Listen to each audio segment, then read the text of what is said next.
os alunos vão aprender. Então, nos currículos de ciências, a gente coloca lá seres vivos, cinemática, equilíbrio químico, tal. Como a escola, a única função dela fosse transmitir os conhecimentos que de alguma forma foram julgados relevantes. Mas quando a gente começa a olhar para a escola do ponto de vista mais sociológico, a gente vê que esse jogo de identidades ele acontece lá dentro.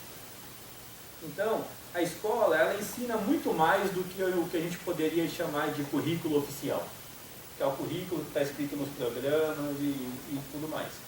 A escola tem o que alguns autores chamam até de currículo oculto, que é justamente uma série de coisas que estão sendo ensinadas para os alunos sem ninguém precisar dizer explicitamente. Então a escola ensina um monte de comportamentos. Então muitas vezes você vê que a gente como professor, a gente não está fazendo isso explicitamente. Então só para retomar o mesmo exemplo, então quando um professor ele vê que ele usa a norma culta da língua portuguesa, de certa forma, ele está induzindo os próprios alunos, e aí isso não é só na aula de língua portuguesa, a utilizar aquele padrão de linguagem. Até porque outros padrões não são permitidos lá dentro. Mas muito mais, constantemente a gente está ensinando um comportamento. Quando a gente vai lá e diz para o aluno, senta direito na cadeira. Então, a gente está dizendo que existem modos legítimos de ser. E por aí vai. Então, por isso que a escola ela vai constituindo uma identidade, mas aí na escola também a pessoa vai um pouco, não só esses comportamentos mais sutis, mas descobrindo, vai inculcando pequenas ideias. Por exemplo, então quando a gente está na escola, coisas que a gente fala muito para os alunos e que a gente talvez tenha que ter algum cuidado. Quer dizer, por exemplo, às vezes a gente olha para esse aluno e fala assim, aquele ali é de exatas. Aquele ali é de humanas. Então, aos poucos, a gente está um pouco já indo delimitando e formando identidade. Dizendo, você tem esse perfil, você tem aquele outro. Então, tudo isso é esse jogo essa dinâmica de ir formando identidade e um pouco dizendo que as pessoas são ou serão. E aí, uma coisa que eu não vou desenvolver aqui, mas se a gente pegar até o que é chamado, só para situar o que eu estou falando, chamado teorias pós-críticas de currículo, é toda uma área do conhecimento dentro de educação que lida com essas questões. Mas aí aqui eu queria falar mais do ensino de ciências e situar minha fala dentro dessa questão. Então, embora esse problema que eu estou começando a desenhar aqui com vocês, se a gente olhar na literatura educacional, faz uns 50 anos que isso já vem sendo debatido pouco a pouco, ou pelo menos há uns 30 que isso já é um problema muito claro, e na sociologia da educação, na psicologia da educação, isso tudo aparece com muita força. É muito recente esse debate chegar na área de ensino de ciências. Quando eu digo muito recente, eu diria que 20 anos na literatura internacional e nem 10 na literatura brasileira. Então, que essa questão que é, como que o aluno forma uma identidade? Como é que ele vai se desenvolvendo, como ele se enxerga, quem ele julga que ele é, e como isso afeta o ensino de ciências, é um assunto relativamente novo. E se a gente reparar, jogando com aquela mesma questão anterior, quando a gente pensa justamente, como eu comecei a falar, quando a gente pensa na etiqueta, né? Seja ciência, gostar de ciências, ou tudo que se refere à ciência, justamente é uma dessas etiquetas que, se a gente reparar, elas não combinam com as pessoas. Ou quer dizer, não que seja correto, mas que dificilmente alguém consegue colar uma etiqueta ciência em si, e isso faça sentido, quer dizer, faça algo coerente para a sua própria identidade. E aí as imagens são um tom de propósitos, porque se a gente reparar, quem que é o cientista, ou o que está ligado à ciência quando a gente pensa para o senso comum ou o imaginário social? Isso é curioso, que eu já fiz eu já fiz enquetes desse tipo várias vezes, e com pessoas com todo tipo de gente. Então, quer dizer, a gente pergunta assim, como que é um cientista? Então, o que sai é justamente esse perfil. Então, o cientista é alguém genial. Então, quando a pessoa fala isso, sem querer, ela está falando uma palavra que tem um peso muito grande. Porque, por definição, então, assim, o cientista que se interessa por ciência é uma pessoa que, por definição, já pensa diferente. Então, você fala assim, aquele cara é um gênio porque ele mexe com ciência, você está dizendo, aquele cara ele tem alguma cognição, uma forma de pensar muito especial. Então, se a gente reparar, assim, se a gente acha que quem se mexe com ciência já é uma pessoa com uma inteligência diferenciada, automaticamente eu estou dizendo que, digamos, a pessoa comum, ela não pode ter relação com a ciência. Porque se ela não tem aquela inteligência especial, aquele software atualizado que só funciona em gente rara, automaticamente a pessoa comum, ela fala assim, olha, isso não é para mim. Então, quando a gente vê lá, o aluno chega lá no primeiro ano de física, e aí a gente começa lá achando que está motivando os alunos. Não, Newton, ele foi um gênio, porque ele descobriu a gravitação, vendo uma maçã cair e tal. E o que eu penso, olha, já cansei de ver maçã cair, já jogaram tanta maçã em mim, eu nunca fiz teoria nenhuma. Então eu falei, então esse negócio aí que vão me ensinar essa tal de gravitação não é uma coisa para mim. Claro que eu estou exagerando um pouco, fazendo um pouquinho de caricatura, mas a lógica psicológica que no fundo está por trás tá essa. E aí você vê que assim, então, outras coisas comuns, às vezes fazendo enquetes meio livres assim, sobre perfil de cientista, uma coisa que sempre gerava muita curiosidade é que o cientista é sempre uma pessoa solitária. Então aí, assim, gente, quem vai querer se meter com ciência, né? Porque se por definição o cientista é um solitário, então você vai ter que se meter no porão e ficar lá sozinho, isso aí não vai ser muito atrativo para grandes populações, né? Então, assim, ele é solitário, ele é uma pessoa desleixada, metódico, e por aí vai. Você encontrar o estereótipo físico, né? Então é o cara que está sempre de óculos, você pede para uma criança desenhar um cientista sempre de jaleco branco. Então, tem um estereótipo muito forte sobre o que é o cientista, e esse estereótipo, de certa forma, ele está definido quem pode se envolver ou não com ciência, e naquele jogo de etiquetas que combinam ou não combinam com as pessoas, é um estereótipo que está dizendo assim, olha, ciência não combina com vocês. Então, quando o aluno ele chega na primeira aula, ele já não está interessado em ciência, ou ele tem aquele interesse meio específico, tipo assim, a ciência é legal, mas é um legal meio distante, é esse estereótipo que tá por trás. Isso tem uma certa razão de ser, porque, de certa forma, esse estereótipo de cientista ele não foi criado à toa. Então, no século XIX, o que aconteceu foi que, até mais ou menos metade do século XIX, a situação de um cientista na sociedade era muito parecida com a que hoje talvez seja um artista. Quer dizer, o cientista era alguém que ganhava reconhecimento social, muitas vezes tinha um patrocinador que garantia seus estudos, mas o cientista ele não era uma carreira formal.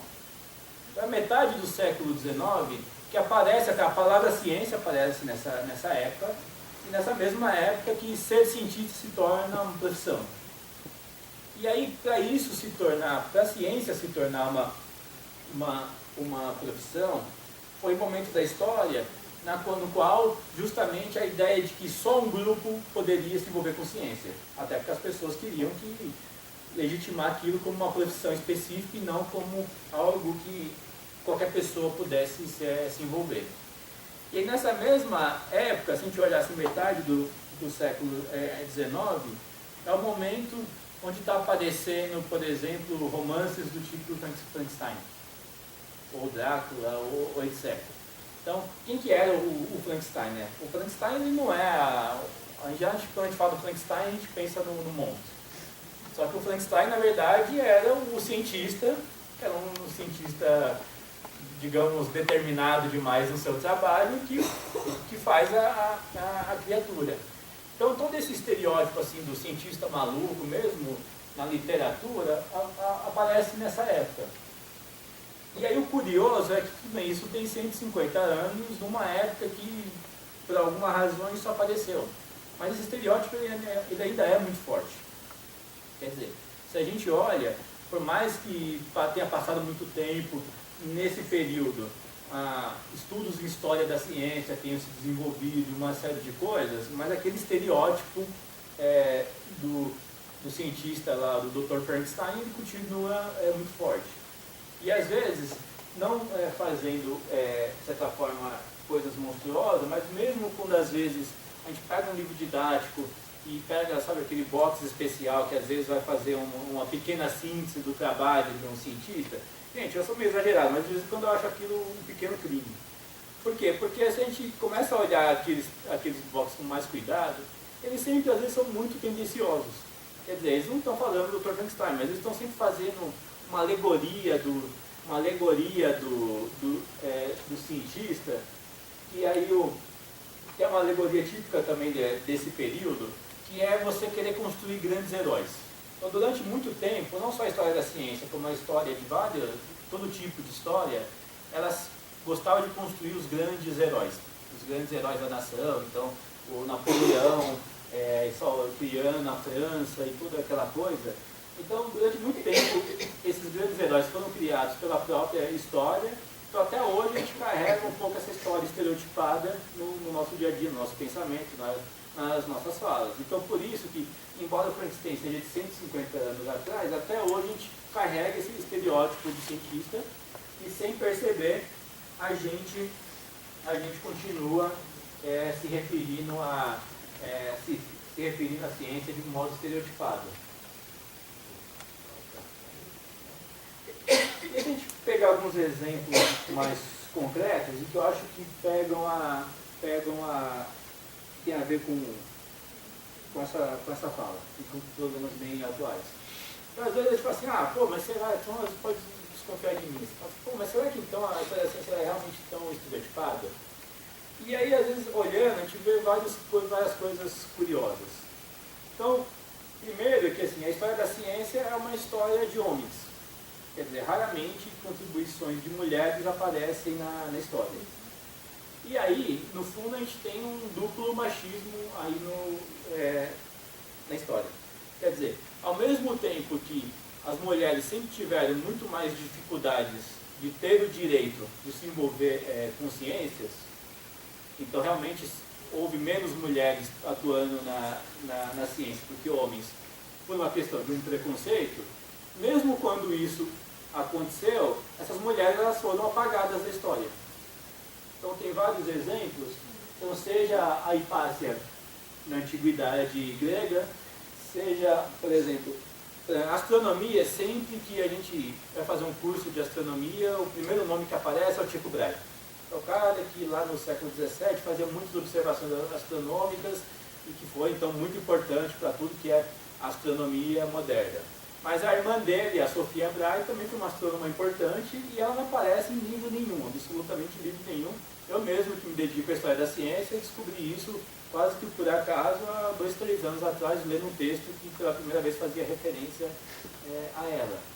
Além disso, ali no meio, a Émilie du Châtelet, ela foi uma pessoa extremamente importante no desenvolvimento da física newtoniana. Então, a física newtoniana começou com Newton na Inglaterra, mas teve um desenvolvimento muito forte na França. E aí ela foi uma das pessoas que levou a física newtoniana para a França, traduziu a obra do Newton para o francês e que deu contribuições e que a gente estuda e nem ouve falar. A Liz Meitner, a terceira da foto, fez talvez um dos trabalhos mais importantes da física do século XX, que é pegar aquela equação do Einstein, aquela famosa equação E igual a mc², e dar uma interpretação em termos da física nuclear.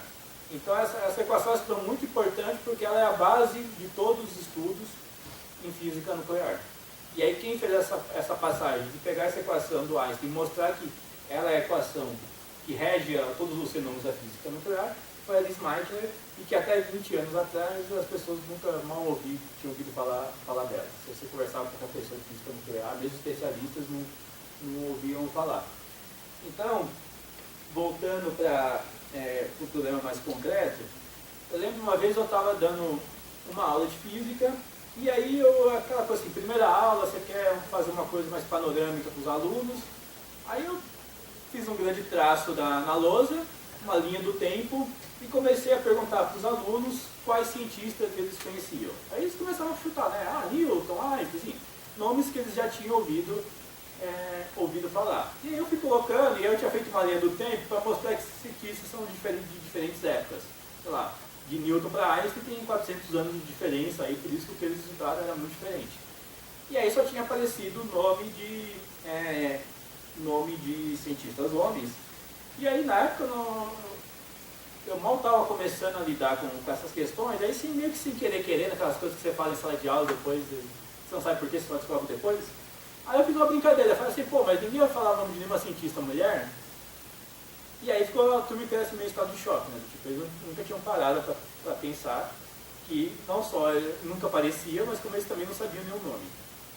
E aí eu fui lá e comentei alguns casos, como esses que eu projetei, e foi muito legal, porque teve uma reação, assim, foi tudo muito sem querer, mas aí no final da aula, veio assim, um grupo de meninas conversar comigo, que queriam saber mais, queriam que eu desse referência, queriam ler sobre essas cientistas, porque elas nunca tinham ouvido falar de cientistas, de cientistas mulheres, etc. Então, de repente, assim, foi, sem querer querendo, foi uma das primeiras vezes que eu percebi como professor tocando num problema que existia na minha sala de aula, mas era um problema velado.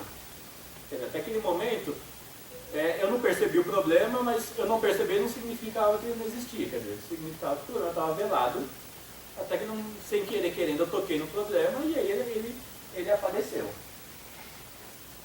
Eu vou mostrar um caso específico mais em detalhe, mas outros, vamos antes de chegar nesse exemplo mais detalhado, por exemplo, ciência e religião, outro problema muito sério. Quer dizer, hoje, quando a gente chega numa escola, a gente tem muitos alunos que são religiosos, que é natural, que é o direito das pessoas, que isso não é problema nenhum. Mas se a gente olha de novo aquele estereótipo do cientista, dos conteúdos científicos, sempre tem uma certa tensão, né? Quer dizer, ciência e religião, pelo menos para o imaginário social, são duas coisas que não se bicam. Então, muitas vezes, você está falando um monte de coisa de ciência, como ainda há algumas teorias mais neutras, a gente não tem tanto problema. Mas, por exemplo, se eu vou falar de evolução, se eu vou falar de cosmologia, meu mesmo de astronomia de modo em geral, a coisa começa a ficar tensa.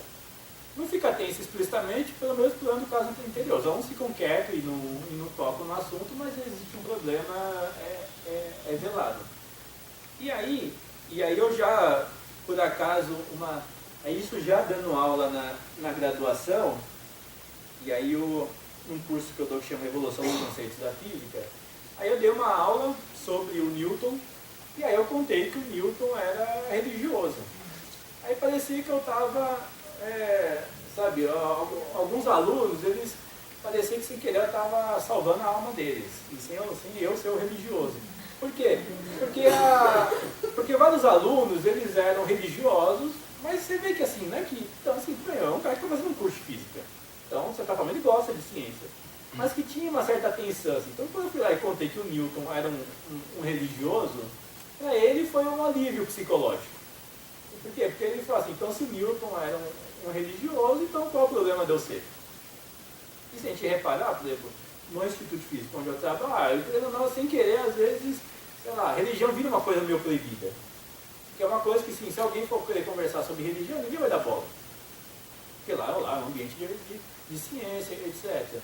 A gente vê várias curiosidades, polêmicas, então, esse sujeito da figura é um cara chamado Lemaitre, um belga, e que foi um dos caras que desenvolveu a ideia, quer dizer, a ideia que o universo se expandia. Isso ainda não... Depois isso virou uma coisa que a gente conhece como o chamado Big Bang, mas ele desenvolveu a ideia que o universo se expandia. E ele era um padre, não só era um religioso, mas como era um padre. Então aí que a gente vê que Não nesse, e o trabalho que ele... E aí, por exemplo, tem muita gente que às vezes, eu já passo a palavra, muita gente às vezes, isso virou uma polêmica na história sobre o fato desse padre ter contribuído positivamente ou negativamente, etc. Mas o importante é, se você lê o trabalho dele segue todos os padrões científicos de qualquer autor da época. Então, é um trabalho matemático, etc. Então, se ele ser padre influenciou ele ter desenvolvido a teoria, sim ou não, tanto faz. O importante é que assim, isso não afetou, ele fez o trabalho no mesmo padrão científico que qualquer pessoa faz. Qualquer cientista da época fazia. Hoje, eu trabalho dentro da igreja, né? Então, hoje, essa visão de que a igreja e ciência não está sendo um pouquinho mais distanciada, de que uma coisa não atrapalha a outra. Então, dentro da catequese, do trabalho com crianças e adolescentes, a gente já trabalha com essa visão de que ciência são diferentes, mas não estão em choques. E a gente fala desses cientistas, eu trabalho com os adolescentes nesse sentido, de mostrar que grandes cientistas eram também pessoas dentro da igreja. É legal. Mas é curioso, assim, é legal, e assim, na igreja você faz isso, mas na escola a gente não faz, né? Então é isso que faz continuar um pouco a curiosidade, né? Mas tem outros igrejas, eu mesmo, ele veio de uma escola de gregorianos, ou padre, que ele foi, estudou, para depois ele fez a pesquisa dele lá com as Endílias e tudo mais. Naquela época, para estudar, tinha que ir para uma escola de padre que queria ter uma educação melhor, porque a gente tinha também. As grandes universidades eram católicas, né? Sim. Então, eu acho que assim, dentro dessa linha, religião e ciência não são a mesma coisa, também a ideia não é ser, mas não necessariamente elas precisam ter visões conflituosas. E aí também de novo um problema na história, porque, por exemplo, um dos episódios mais famosos da história da ciência é o caso do Galileu, que realmente foi num momento que teve, não dá para negar, teve uma tensão entre ciência e religião. Mas, e a gente localizar em algum outro momento da história, também essas coisas aconteceram. Mas a história da ciência não é uma história de conflito com a religião. Se você olhar, ao contrário, a maior parte do tempo é uma história de paz. No sentido assim, quer dizer, de ideias que foram se desenvolvendo e que sem, digamos, conflito nenhum. E aí não é porque em alguns momentos conflitos aconteceram que isso é a regra sobre quando a gente pensa a relação entre ciência e religião. Na mesma linha, por exemplo, coisas que têm sido também demandadas bem recentemente, raramente a gente dá importância à contribuição africana da história em geral, mas até para a própria história da ciência. E aí se a gente olhar para se eu pergunto assim, o que você imagina que tem no Congo, sabe? A gente pensa, a gente imagina um monte de gente correndo de leão, né, gente? Mas ninguém pensa, sei lá, numa universidade, num centro de pesquisa de referência no meio da África. Então isso mostra assim, um imaginário que a gente carrega, que nessa mesma linha, assim, claro, aí nesse caso uma história mais recente, mas de contribuição, por exemplo, de africanos à ciência, que muitas vezes são apagadas, né? Então a gente vê, e aí se a gente olha, se a gente entra na sala de aula comum. Então é uma sala de aula que tem garotas que querem se interessar por ciência, mas nessa mensagem subliminar estão sendo excluídas. Tem religiosos que querem se interessar por ciência, mas podem estar sendo excluídos. Tem alunos negros ou índios que estão querendo se interessar por aquilo, mas estão sendo incluídos. Por quê? Porque toda a sua história, toda a sua identidade, toda a sua cultura está sendo concebida implicitamente como alheia à ciência. E aí, vou só colando com a questão inicial, quando a gente chega então no primeiro dia de aula, todos os alunos já jogaram a toalha e não estão a fim de aprender nada, a gente não sabe por quê. Voltando um pouco. Quer dizer, tem um monte de porquê aí por trás. São problemas muito velados, mas não significa que eles não existam. E aí, para não entender muito e para poder fechar com um exemplo prático, claro que quando você toca um problema desse tipo, é um problema que é duro porque assim, esses preconceitos eles estão no imaginário, então eles estão na sociedade como um todo. Então não há nenhum trabalho, não há nenhuma aula que você fale alguma coisa que você muda totalmente as relações. mas que eu acho que é uma coisa que, pelo menos a gente trabalhando aos poucos, começa a, pelo menos, a surgir algum efeito. E o que eu vou contar aqui para frente é um trabalho que eu fiz com a Graciela, de um desses exemplos deixa eu lá. Então, o trabalho que eu fiz com a Graciela, na época ela era professora nessa escola, a Escola Rio Verde, uma escola que eu amo em Bragança Paulista, e ser associada ao Peridomos, o dado importante aqui é que era uma escola que dava, o importante é assim, era uma escola que dava muita abertura a projetos diferentes. Então não era aquela escola que não era muito formatada. Então, ela inclusive permitia que trabalhos, nessa mesma escola a gente fez trabalho com texto literário, a gente fazia muita coisa diferente, e aí então o trabalho que eu vou relatar aqui estava nesse contexto. E aí eu queria falar um pouco sobre a nacionalidade. Então, por exemplo, se gênero, religião, raça, tudo isso são traços de identidade e que entram nesse jogo de etiquetas do que pode, do que combina, do que não combina, do que as pessoas podem ser, do que elas não podem ser, nacionalidade também é um dos principais. E aí até isso não apareceu na minha fala quando eu também defini. Mas aí, então a gente começou um trabalho e a gente perguntou para os alunos. Durante suas aulas você já deve ter ouvido falar de muitos cientistas que contribuíram para o desenvolvimento da ciência. Cite o nome de algum deles. Aí, o que aparecia, então, isso eram alunos já no final do ensino médio, então por isso que até eles já sabiam citar bastante nomes. Então os alunos falaram, por exemplo, do Einstein, que é quase uma unanimidade, eu sempre que a gente fala de científico, o primeiro nome que minha cabeça é o Einstein. Então Einstein, o Aristóteles, Newton, Darwin, Galileu, Dalton, Thomson, Rutherford, Bohr, etc., Mendel, tudo aí vai. E aí aparece ali no finalzinho um Gleiser, que eu já vou comentar. E aí depois, a gente perguntava, então, diretamente se o aluno conhecia algum cientista brasileiro. E aí, então, alguns citavam o Santos Dumont, então, a maior parte não citou nenhum. Mas aí alguns citaram o Santos Dumont, até com uma frequência mais ou menos grande, e que o Santos Dumont é um nome legal, mas o Santos Dumont, assim, só um pequeno detalhe, ele é mais a figura do inventor do que do cientista, que é um pouquinho diferente. Aí muitos citaram o Marcelo Gleiser, que é porque quando a gente fez essa pesquisa, era o período que ele estava fazendo um programa no Fantástico, Poeira das Estrelas. Então por isso que muitos alunos citaram o nome deles, e um aluno falou do Marcos Pontes, que também assim, o Marcos Pontes, até onde eu sei, ele desenvolve um trabalho científico, mas ele é mais conhecido como um astronauta, né? Então não é que ele conhece pelo, sei lá, pela tese de doutorado dele. E aí depois, a gente perguntava quais países contribuem para a ciência, então muitos citavam os Estados Unidos, Japão, Rússia. Essa coisa da Rússia assim, eu acho muito curioso, porque a história, assim, ela, sem querer, a história ela tem um peso desgraçado no nosso imaginário, né? Então, essa coisa de citarem a Rússia é muito ainda aquele imaginário da Guerra Fria, dos Estados Unidos versus Rússia como as duas grandes potências, Sputnik e tudo aquela coisa. É muito curioso ver alunos de 15 anos que não sabe porquê, mas ele vai lá e cita a Rússia muito fortemente. Com o quanto que o imaginário é forte. A Inglaterra, a França, a Alemanha, a China e tal, aí aparece o Brasil. Na verdade, o Brasil foi citado por um aluno que também citou o Irã, a Indonésia, Israel, então assim, ele também citou bastante gente. E aí, então, o que a gente percebeu nessa linha?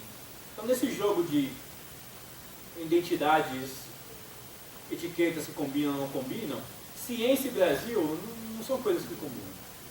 Nessa mesma linha aqui. Carnaval, Comida no Brasil, carnaval, futebol. Carnaval, futebol. Então quando a gente fala assim, qual que é típico do Brasil? Então carnaval, futebol, um monte de coisas, tudo menos ciência. Mas é legal vocês comentarem disso, e até vai aparecer uma coisa parecida daqui a pouco.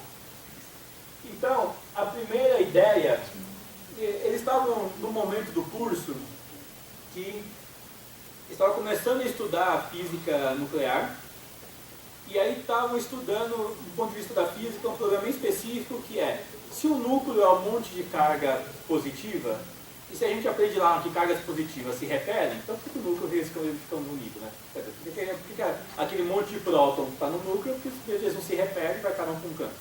Então é o problema da estabilidade nuclear. E aí que o César Lattes, que foi um cientista brasileiro, deu uma das principais contribuições para isso. Então, a atividade em si era a reprodução de um jornal real, o Correio Paulistano, um jornal que existia na época, de 48, era literalmente a reportagem do jornal da época, contando a descoberta do César Lattes. E a atividade em si, a gente tirava o título, e o próprio aluno tinha que ler o texto da atividade e dar um título para a mesma. E aí, então, é muito legal ver o que os alunos indicavam. Então, essas são respostas de alguns alunos. Então, que tem já faz um spoiler, né? Por exemplo, o título que o aluno colocou: O Brasil não é só futebol. Então, isso é muito legal, porque revela uma coisa interessante, que é que eu falo, que são esses problemas que estão na sala de aula, estão velados. A gente vai lá todo dia, trabalha, como se ele não existisse. Mas quando você cutuca, ele aparece. Então, na primeira vez que o aluno ouviu falar da contribuição de um físico brasileiro, aí qual foi a primeira coisa que ele quis expressar? O Brasil não é só futebol. E é muito curioso, porque assim, a reportagem falava que era um brasileiro, tudo, mas, sei lá, o aluno poderia dar todo tipo de título. Quer dizer, o título não precisaria fazer referência a ele ser brasileiro. Mas aí quase todos falam assim, né? Aí essa segunda é legal, porque eu trabalho na mesma época que estava tendo aquela disputa do Brasil com os Estados Unidos para sediar qual foi a Olimpíada, não lembro. Eu lembro se era, que aí estava, acho que era o Rio de Janeiro disputando com Chicago, e aí o Obama tinha lançado o slogan, Yes, we can, que era o slogan um pouco deles lá, aí o aluno foi lá e ele foi muito doido, né? Ele falou, Yes, we can, porque é para provocar. Aí era mesmo brasileiro de vanguarda, surpresa nos Estados Unidos, César Lattes e tal. Então, esses foram dados importantes. E aí, depois, a gente fez um questionário só para saber o que os alunos tinham achado da atividade. Então, não era um questionário formal para o dia a dia de sala de aula, só assim, para saber o que os alunos tinham achado. Aí, essa comissão fala dos alunos, né? Aí, os alunos falando assim, todos podem atingir seus objetivos independente de sua nacionalidade. Aí, uma aluna fala, particularmente não imaginava que o brasileiro tenha conquistado um bom lugar ao sol nos campos científicos. A conquista de César Lattes é uma conquista brasileira. Mas aí, claro que as coisas nunca dão certo de primeira, né? Assim, fazer coisa nova em sala de aula, eu pedi para dar errado, tá? Porque eu não tinha... Não, porque o trabalho didático ele é muito complexo. É uma coisa que eu sempre falo para meus alunos de graduação, né? Sempre que a gente apresenta uma ideia nova, uma tentativa de fazer algo diferente em sala de aula, eu sempre falo, gente, a primeira vez que você fizer vai dar errado, quase que por definição. Depois que você faz uma meia dúzia de vezes, você mesmo como professor, se acostuma a fazer aquilo, aí a coisa anda. Eu falo que isso é importante porque, assim, às vezes a gente vai lá tudo animado da sala de aula, planeja aquela aula, tudo animado, aí dá tudo errado, aí dá uma depressão. Então é importante a gente saber isso para saber, olha, vai dar errado, vou ter que insistir, vou ter que tentar algumas vezes até a coisa andar, porque senão a gente desiste. Senão o resultado final é a gente desistir. E aí nesse caso, como sempre um tiro sai pela culatra, porque o Lattes, o que ele fez? Ele, justamente, existe uma coisa chamada meson pi, que é uma partícula que é o que serve de cola lá dentro do núcleo, que é o que faz com que os prótons fiquem muito lá dentro. E o Lattes, o que ele fez? Ele criou uma maneira de detectar essa partícula. E aí ele fez a detecção em duas etapas. Primeiro, ele foi para o monte no Chile e fez a detecção dessa partícula com raios cósmicos. E são raios que vêm de... Quando tem por exemplo, uma explosão no Sol, Aí tem raios que são emitidos e que se você está numa região muito alta, tá, onde vai ter menos interferência da atmosfera, você consegue detectar os rastros dessa explosão, falando de forma bem geral. Então, o Lattes fez a detecção lá, e aí depois ele foi convidado para ir nos Estados Unidos para reproduzir a detecção em um laboratório. E aí isso era dito na reportagem. E aí então que veio o efeito negativo, até aquela coisa assim da brincadeira que os Estados Unidos vinha disso. Por quê? Porque alguns alunos, eles ficaram meio tipo, olha, pô, o cara era brasileiro, mas ele teve que ir para os Estados Unidos. E aí então, por exemplo, 4 alunos falaram explicitamente, mas não significa que outros não pensaram. Então, uma frase é: pode-se perceber que o Brasil tem pessoas que podem se tornar grandes, mas isso não ocorrerá no território brasileiro. Então, o Fatortillo sai pela culatra, porque ele, tipo, olha, tudo bem, teve um cientista brasileiro legal, mas o Brasil, então, continua não tendo ciência, porque o cara teve que ir para os Estados Unidos. E aí, para lidar com essa dimensão, a Graciela também ela já desenvolvia há algum tempo um trabalho de divulgação científica feito em laboratórios. Então, dos alunos visitarem um laboratório lá da USP, é o que a gente fez. Então, eu falei assim, tudo bem, para não ficar aquela coisa tão personalizada, só tipo, não teve um herói, o César Lattes que fez, etc. Então, para mostrar que existia ciência, que existe ciência no Brasil, então eles foram visitar um acelerador de partículas, o Peloton. Então, isso fica lá na própria USP.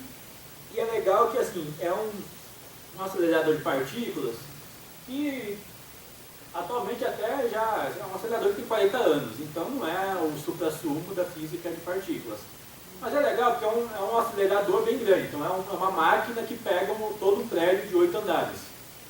E aí a visita consiste em os alunos irem no último andar, verem como que um feixe de partículas é gerado. Então, quimicamente, como é que você gera um feixe de partículas e tal, e depois descer nos andares e ver todo o processo de aceleração até chegar lá no subsolo, na sala dos detectores. Aí o Marcelo Munhoz, um colega lá da Física Nuclear, que em geral acompanha, faz esse trabalho junto com a Graciela de divulgação. E depois tem, então sempre assim, faz uma primeira apresentação do que é feito lá, vai nas instalações e uma conversa final. Aí aqui o São Marcelo, que é a fonte de íons, onde começa todo o processo. Aí aqui a parte já de detecção. Aí a sala de controle, lógico que os alunos estão pedindo, estão fazendo bobagem. E por aí vai. E aí, tentando já ir fechando para ter tempo de um pouco de ponto de pergunta. O que é legal dessa visita? Porque, primeiro, assim, raramente o aluno tem a oportunidade disso, de conhecer o espaço de produção do conhecimento. Conhecer um laboratório de ciências, ver como é que funciona. É legal que ele aprende lá um monte de conteúdo científico, estrito senso. Por quê? Porque lá ele vai, então, quando ele está apresentando, a pessoa está falando do núcleo, está falando das pesquisas que são feitas lá, etc. Mas além, digamos, do conteúdo, o que é interessante é que é esse contato mais subjetivo com o cientista. Então, vou falar de modo meio exagerado, só por clareza, mas é aquela coisa assim, né? O aluno ele chega lá e ele descobre que o profissional da física, o cientista que está trabalhando naquele laboratório, não é um cara verde. Não é um ser de outro mundo, assim, não vem um ser humano que se arrastando e uma meleca ficando para trás. Não, é uma pessoa relativamente normal. E aí, ele falando assim, daí a pessoa vai andando nas instalações do laboratório, às vezes vê lá 2 pessoas no canto, tomando um cafezinho, conversando de qualquer assunto, falando da novela, sei lá.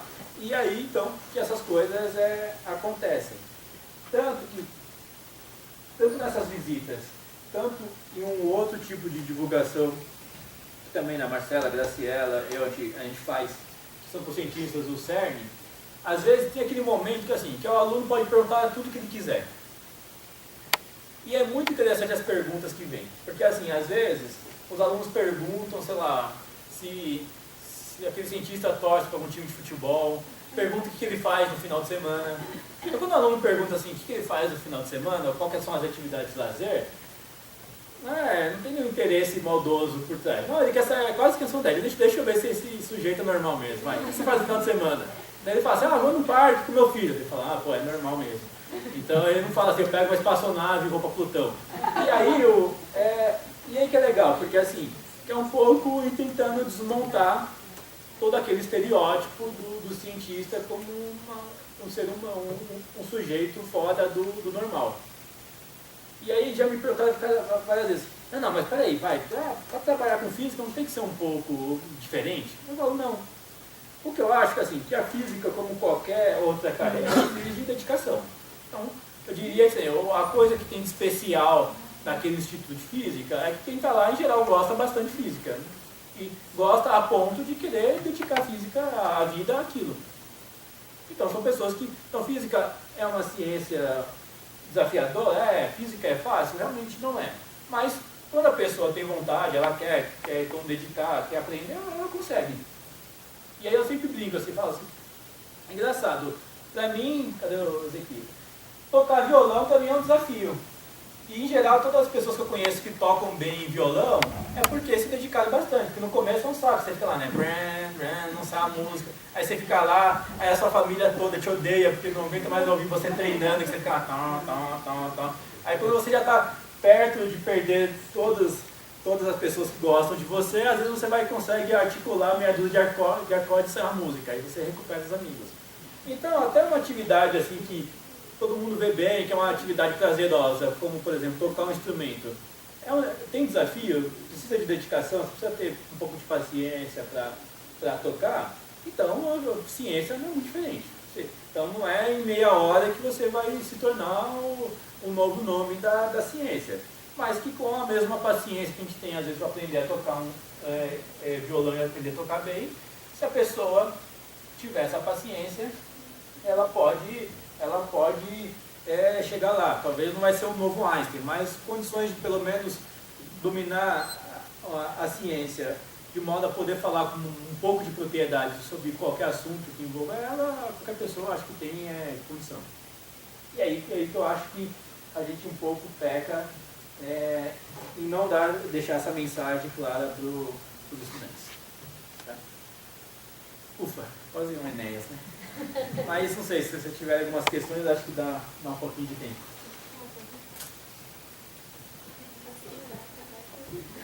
Você falou da evolução da mulher, que ela faz parte da ciência. E hoje em dia, qual é esse papel da mulher na graduação da ciência? Da física, no caso.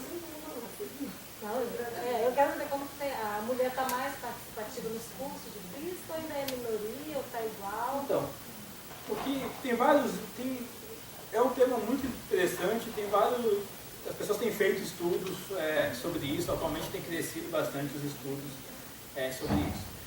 Então, eu acho que assim, a boa notícia é que a situação melhorou bastante nos últimos anos. Se a gente reparar, no começo do século XX, as mulheres, era no século XX que as mulheres passam a ter o direito de cursar a universidade. Isso eu estou falando até na Europa, Estados Unidos, etc. Então, em 100 anos, melhorou bastante. E hoje, o que se nota é que a gente chegou numa condição que, por exemplo, a procura em cursos de exatas já está ficando equilibrada. Equilibrado talvez assim, por exemplo, 60% e 40%, 60 homens e 40 mulheres. O que acontece, e aí que eu acho que é o que a gente tem que ainda batalhar para não acontecer, é que, por exemplo, na carreira científica, quanto mais, digamos, no topo da carreira, menos participação feminina acontece. Então, por exemplo, na graduação, em geral, por exemplo, se forma a mesma quantidade de mulheres que homens. Aí, por exemplo, se você vê assim, quem conclui doutorado, aí já é um pouquinho menos de mulher. Aí quem se torna uma pesquisadora numa universidade, um pouquinho menos. E aí quem se torna, por exemplo, titular, que é o topo da carreira, aí um pouquinho menos. Então você vê que ao longo da carreira vai crescendo a diferença. Então, resumindo, a ciência ela ainda é machista, ainda há mecanismos machistas de avaliação e por isso que os homens acabam crescendo mais na carreira do que as mulheres. Então hoje a gente não está em plena condição de igualdade, não. Mas acho que E eu já pergunto pessoal, você acha que o homem tem mais facilidade para entender física do que a mulher? Não, tudo que eu estou falando é o contrário. eu acho que não tem diferença nenhuma. A única coisa que explica isso é o preconceito. Porque o que acontece? Por que eu falo que é um preconceito? Estou pegando esse caso mesmo de evolução de uma carreira. É uma cultura já pré-disposta desde os primórdios que a mulher é cuidadora do lar. Então, a partir do momento que ela sai desse estereótipo para entrar numa carreira científica, ela está deixando de cumprir o papel dela para que ela foi destinada, que é a cuidadora. Então, mas se você for ver o homem também não assumiu, que se houvesse uma divisão, mas mulheres que com esse rompimento, esse estigma, esse rompimento de que o homem tem condição de fazer papéis femininos e a mulher tem condição de fazer papéis masculinos, que é o que está acontecendo hoje, pelo menos eu vejo assim, eu acho que há um leque muito grande de possibilidade feminina. Sim. Né? Até colocar também, hoje em dia os professores, pelo tudo que a gente está vendo dentro da educação, ele não é professor de ciências, a meu ver ele é professor de espanto. Eu vi essa fala, gostei e tomei posse dela, porque ele causa esse espanto, e a partir do momento que ele causa esse espanto, você causou um espanto nas suas alunas, a partir do momento que você mostrou a elas o papel feminino dentro da história, na área científica. Então, você se tornou um professor de espanto. É isso que desenvolve a curiosidade. O professor ele tem que despertar a curiosidade do aluno.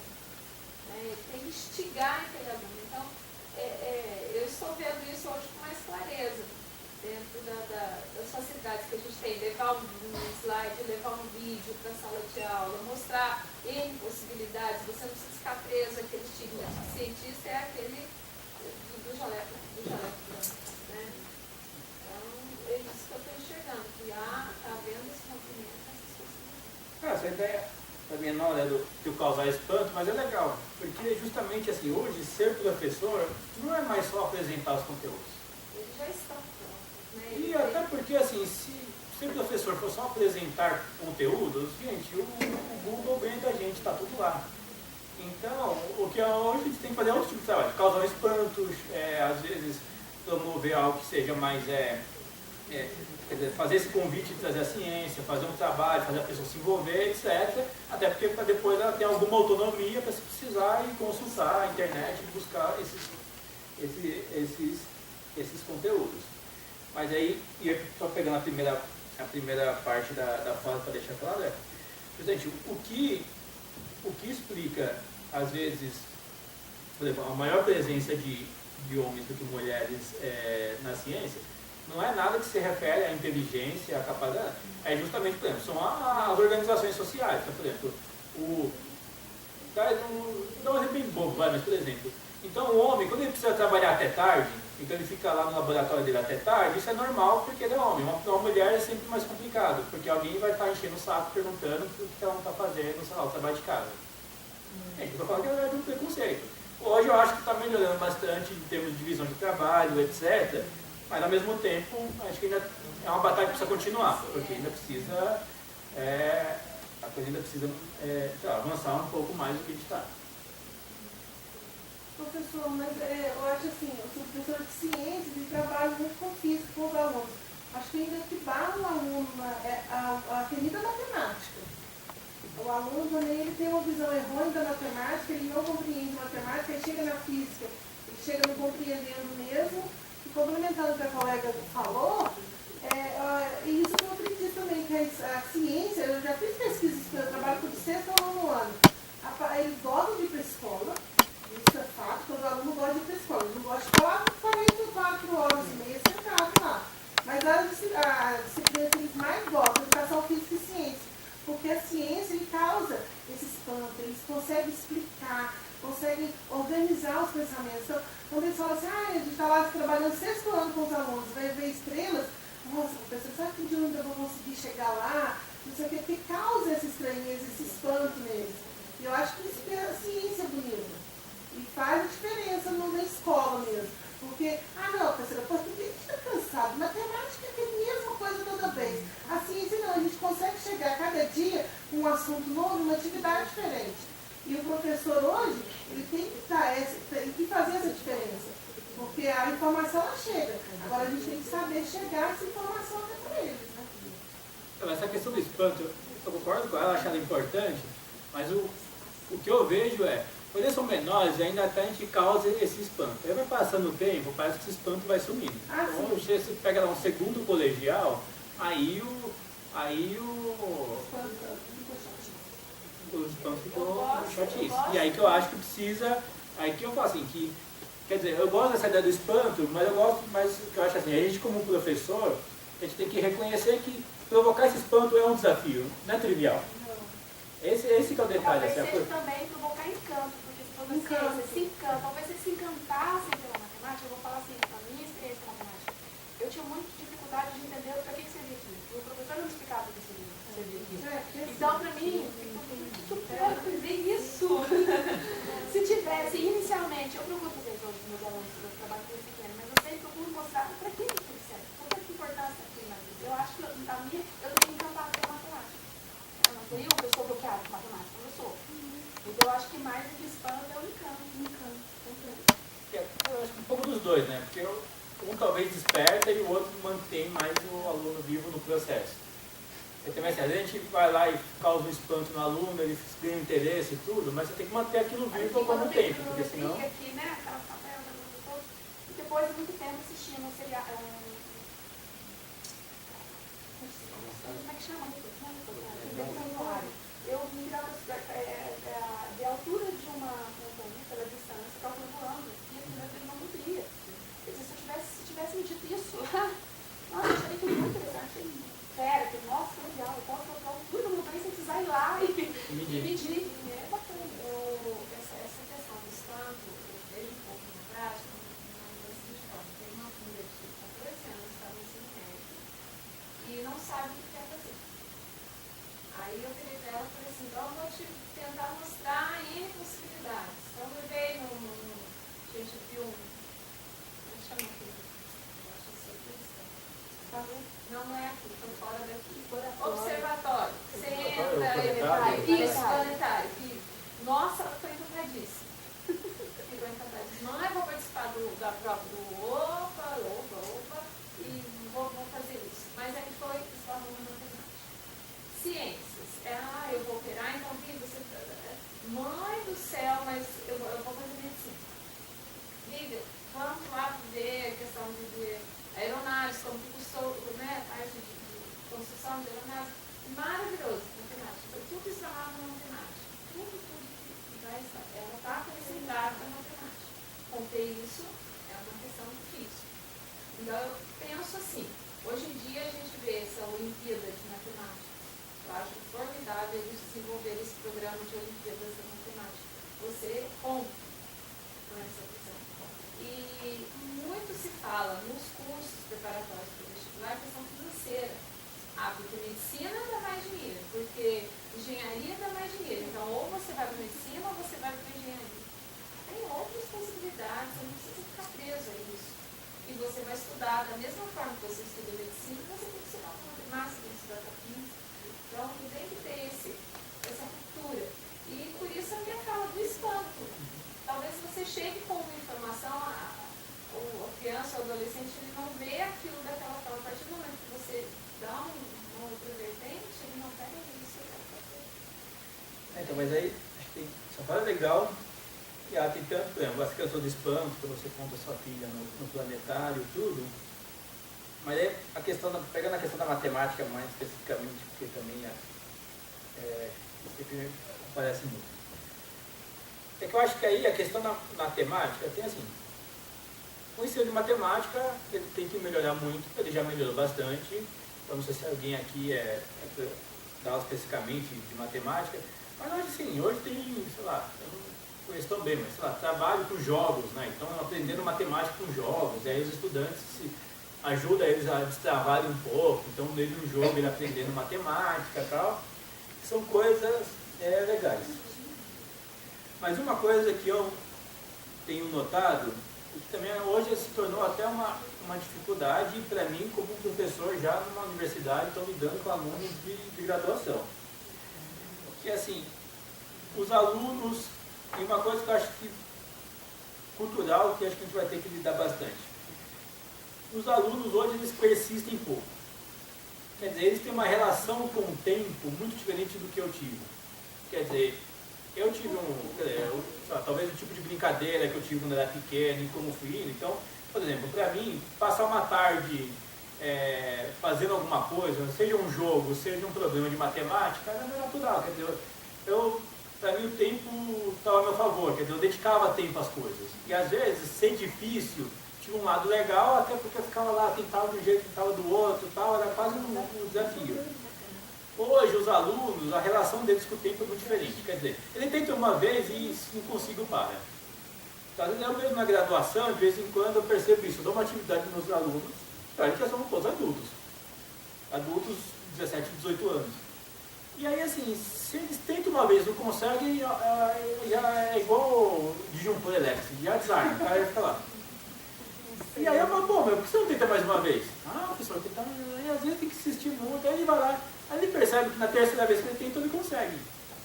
Então isso é uma coisa que eu acho que, infelizmente, também se tornou um desafio para a gente, que é criar um pouco, talvez, assim, depois do espanto, criar um pouco um pouco de perseverança.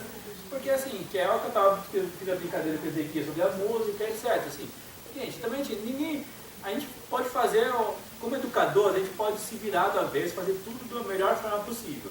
Mas não tem jeito, assim, quer dizer, não existe educação fast food, né, quer dizer, se o cara também não quiser sentar, se dedicar um pouco, suar um pouco a camisa, ninguém vai aprender nada direito.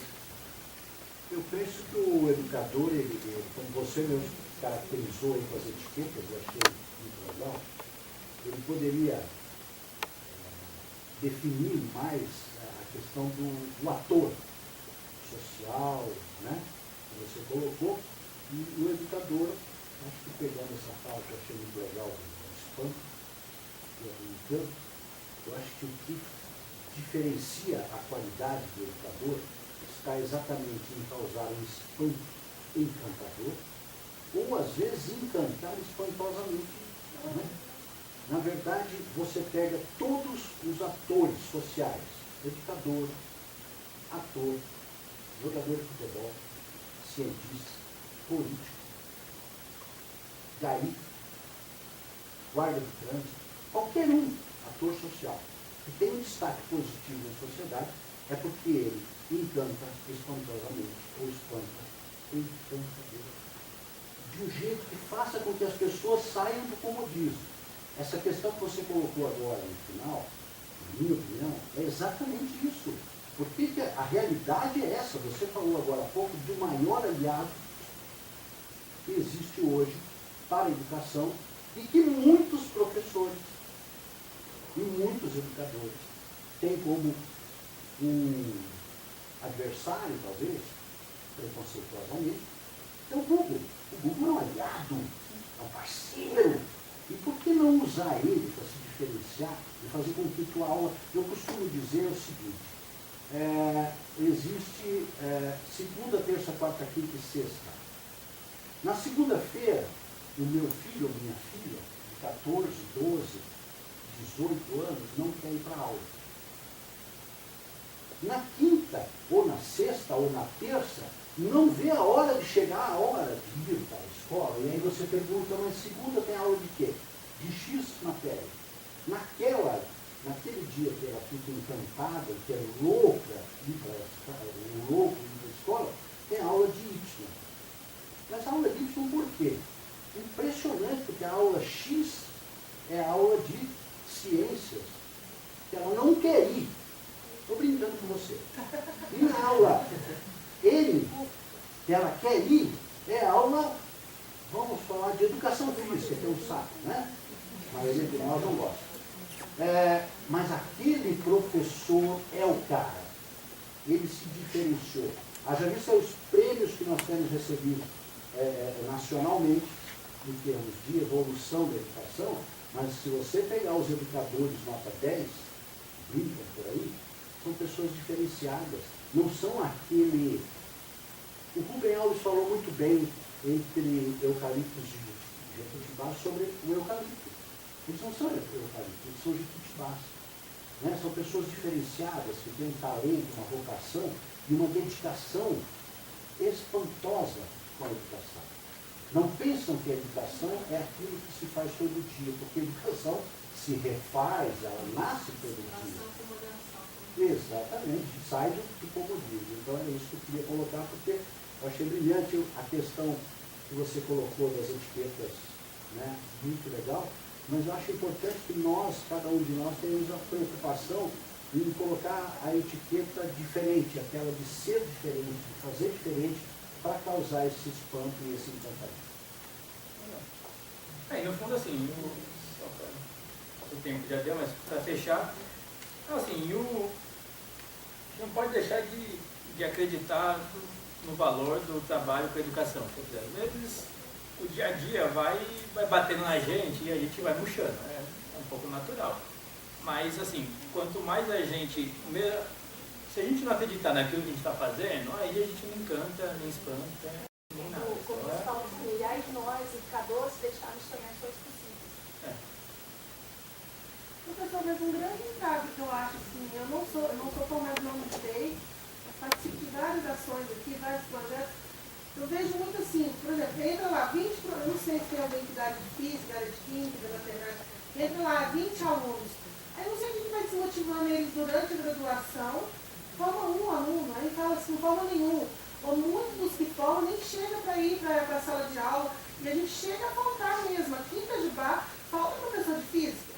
Olha, a gente está num polo onde forma-se professor de física, às vezes falta edital de escola pública, fica lá 1, 2, 3, 4 editais e não vai professor de física, química. Então, eu acho assim, não só essas licenciaturas, eu acredito que daqui uns 15, 20 anos, o professor vai ser distinto. Ele vai ser um professor assim, vai ser uma espécie que já vai estar quase no museu. Porque A tendência é essa. Essa tendência. Uns 20, 30 anos, eu acho que mudar a concepção, mudar o jeito, é o encantar, é o espantar, é o mudar. Porque a gente está em sala de aula, a gente vê a dificuldade. Hoje, assim, até professores mais antigos ou professores mais novos não conseguem mais lidar com o adolescente do dia de hoje. O adolescente de hoje ele é muito imediatista, ele quer tudo para agora, para ontem, é celular, é informática, aí a gente não sabe se ela é aliada, se ela é problema, aí o dia passa e as concepções vão mudando. Eu acho que a gente tem que achar, a gente que está aqui no núcleo de formação, achar um caminho para isso. Ou vai ser tudo EAD, ou vai mudar a concepção que a escola, desde que a escola é escola, ela está do mesmo jeito, todo mundo enfileiradinho, quadro negro lá, e a gente tentando passar alguma coisa para os alunos, aí tem algum professor que é mais firme, outro que, né? E assim vai. Quantos de nós somos aqui professores, a gente sabe da realidade, que é essa que eu estou falando, de sala de aula de escola pública mesmo, que está acabando, a gente não sabe o que vai ser dela. Coloca aí também que é muito ainda esperar a resposta do aluno, o professor ele espera, como que eu posso explicar? Ele espera ouvir sempre, como a gente pode explicar isso? Aquela mesma respostinha certa do aluno. Se você sai disso daí, você não consegue avaliar. Você é ruim, a sua avaliação de desempenho cai, é um sistema que coloca um cabresto em você e faz você seguir aquilo lá. Ridículo, né? Isso daí. Se o aluno der uma resposta que não está de acordo com o livro, ou que está de acordo com o conhecimento, você não é um bom professor. Eu concordo. E aí eu acho que assim, tem duas coisas para pensar. Então, por um lado, eu acho que assim, tem dois eixos, digamos, complementares. Por um lado, eu atualmente não tenho quase nenhuma dúvida que a gente precisa fazer uma reestruturação da escola como um todo. Eu acho que assim, uma coisa, claro que como professor a gente faz o nosso melhor, mas a gente precisa mudar a concepção do que é a escola. Quer dizer, a escola do jeito que a gente conhece, como é que funciona, com os alunos enfileiradinhos, e currículo fixo, etc., é uma coisa que tem mais ou menos 100 anos de criação e como ficou 100 anos atrás.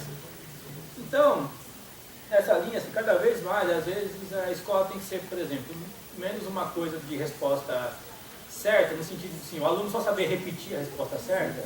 Não é que não existe certo e errado, claro. Mas, por exemplo, mais que essa resposta certa seja, fruto de uma pesquisa. Quer dizer, cada vez mais sei lá, então às vezes até ensinar o aluno a ir no Google, obter informação, mas saber, sabe, processar aquela informação. A informação a gente consegue tirar muito fácil do Google, mas processar aquela informação e gerar conhecimento, aí tem um processo mais detalhado. E aí tem aquele trabalho com o aluno de fazer e digerir o conhecimento, digerir para virar conhecimento. E isso vai envolver muita coisa. Enquanto a gente continuar preso com aquela coisa de, sabe, 2 aulas semanais com horário fixo e tal, em alguma hora essa coisa vai ter que romper. Então tem assim, modelos alternativos, tipo a escola da Ponte, que se tornou um exemplo conhecido e tal. Tem vários exemplos, tem várias iniciativas pontuais, mas que já tentam fazer algo Ele está sugerindo a não fragmentação de conteúdo. Para nós do ensino fundamental, já veio essa sugestão, a não fragmentação de conteúdo. Mas a gente encontra uma resistência muito grande na família, na sociedade. Você trabalha com a não fragmentação, você propõe, por exemplo, uma atividade de ciências onde a matemática, onde o português, a alfabetização está presente, mas o pai quer aquele caderno de português, aquele caderno de matemática, meu filho não vai conseguir estudar se você não der um caderno certinho, se você não der o questionário. Então nós encontramos ainda uma resistência a essa proposta de movimento. Acreditamos, Tem que trabalhar a interdisciplinaridade, né? Porque a matemática hoje ela é muitos exercícios, vários exercícios do mesmo assunto. Uma escola assim, a escola não quer hoje. Então a gente tem que, por exemplo, romper, mas no fundo até eu ia complementar com o que você já adiantou. Mas esse processo, quando eu fiz até aquela brincadeira, a primeira vez que a gente faz errado, tem um pouco a ver com isso. Quer dizer, o processo de mudança educacional, a gente não pode ignorar que tem uma inércia enorme que a gente tem que encarar. Quer dizer, mudança não é fácil. Mudança é uma coisa boa, mas ela não é fácil. Quer dizer, sempre... E é isso, assim, quando a gente começa a fazer alguma coisa diferente, por exemplo, os próprios alunos têm resistência, porque eles ficam meio desesperados. Peraí, ele não, aquele jeito tradicional ele não gosta, mas ele já está acostumado. Então quando você rompe, ele já tem uma resistência ali. Aí quando você rompe a resistência do aluno, vem a resistência da família. Quando não vem a própria coordenação da escola e tudo mais. Tem todo esse... Então, assim, eu acho que até, por exemplo, muitos autores, por exemplo, o Rubem Alves, que foi citado, tem muita gente que já indicou, digamos, o caminho da mudança. Mas fazer a mudança tem toda uma dificuldade, porque é um monte de obstáculos que a gente vai ter que ultrapassar para isso. Mas só para não deixar passar a provocação do apagão de professores, eu concordo que esse apagão ele vai acontecer, mas aí eu vou ter que falar uma coisa polêmica, mas não tem muito jeito.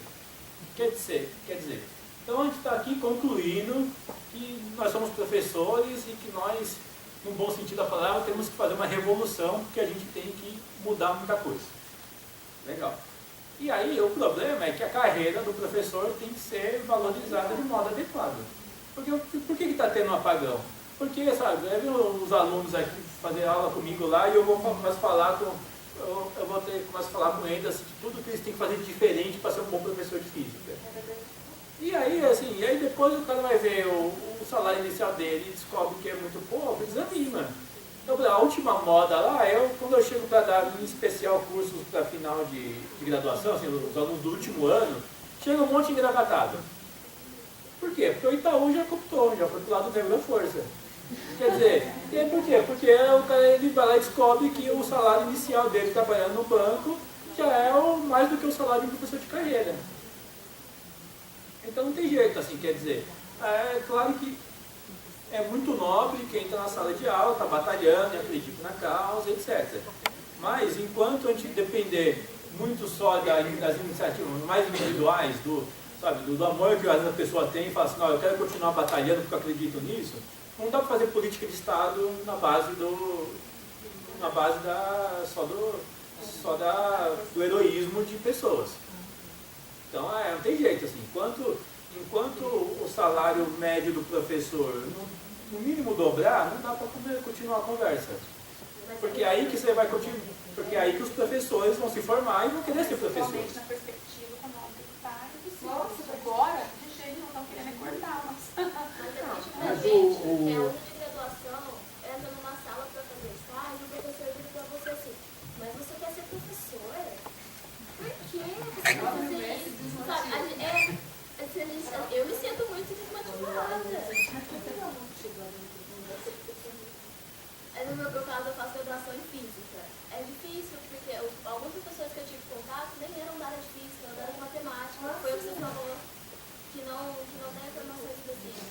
Então imagina a gente que está aqui na cara e na coragem, tentando heroísmo, vai para a escola tentando fazer uma prática inovadora e o professor desmotiva a gente desse jeito. É complicado. Porque o próprio professor já está na vida desmotivado. Pois é, mas aí vem a questão do biscoito. Ele vende mais porque é sequinho, mas é sequinho porque vende mais. Se você, que é uma menina que está começando agora, fizer um leve, não precisa aprofundar não, um leve estudo. O que os professores são de importância dentro da sociedade, me perdoem os colegas, por favor, eu sei que eu vou ser crucificado, porque já tentaram. Dentro de qualquer prefeitura, o maior público que existe é a educação. Concorda? E o que os professores ao longo do tempo fizeram? Com eles mesmos. Vou dar um exemplo para vocês. Pensarem, por favor, não me crucifiquem. Vamos só traçar um paralelo entre os metalúrgicos e os professores? O que acontece quando tem uma greve de professor? 90% se esconde embaixo da cama. E ainda torce para dar errado para poder abrir. Não deu certo, eu falei isso.